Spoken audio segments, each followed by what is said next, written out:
અંકલેશ્વર તાલુકાના અંદાળા ગામ ખાતે આવેલ D13 અશોક વાટિકા સોસાયટીમાં રહેતા અને દેશ સેવાનો ઉત્કૃષ્ટ જજ્બો ધરાવતા યુવાન હર્ષ પટેલ ભારતીય સેનામાં અગ્નિવીર તરીકે પસંદગી પામીને સમગ્ર વિસ્તારનું નામ રોશન કર્યું હતું। દેશની રક્ષા માટે કટિબદ્ધ થયેલ હર્ષ પટેલે મધ્યપ્રદેશના ભોપાલ ખાતે આર્મીના તાલીમ કેન્દ્રમાં સતત 8 મહિના અત્યંત કઠિન અને સઘન શારીરિક તેમજ માનસિક તાલીમ સફળતાપૂર્વક પૂર્ણ કરી છે। પોતાની તાલીમ પૂર્ણ કર્યા બાદ પ્રથમ વખત વતન પરત ફરેલા દેશના આ વીર જવાનનું અંકલેશ્વર અંદાળા ગામના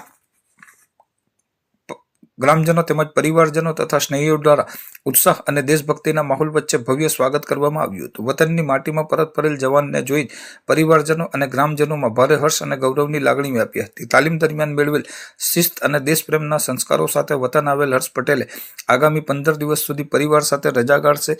આ ટૂંકા રોકાણ બાદ તેઓ દેશની સુરક્ષાના મહત્વના મોરચા એવા પંજાબ ખાતે પોતાના પ્રથમ પોસ્ટિંગ માટે રવાના થશે। દેશની સરહદો સાચવવા અને માતૃભૂમિનું રક્ષણ કરવા માટે જઈ રહેલ અંકલેશ્વરના પુત્રની દેશદાદને સમગ્ર પંથકે બિરદાવી ઉજ્જવળ ભવિષ્યની અનેક શુભકામનાઓ પાઠવી હતી। મારું નામ પટેલ હર્ષ અલ્કેશભાઈ છે। હું MK કોલેજમાં અભ્યાસ કરતો હતો। સાથે સાથે NCCમાં હું તાલીમ લેતો હતો અને હું તાલીમ લેતા સાથે સાથે કેટલા વર્ષોથી આર્મીની તૈયારી કરતો હતો। તેમાં મેં 2025માં આર્મીનું ફોર્મ ભર્યું હતું। પછી ત્યારબાદ મેં રિટર્ન એક્ઝામ ક્લિયર કરી, પછી ફિઝિકલ ટેસ્ટ ક્લિયર કર્યો અને પછી મેડિકલ ક્લિયર કર્યો।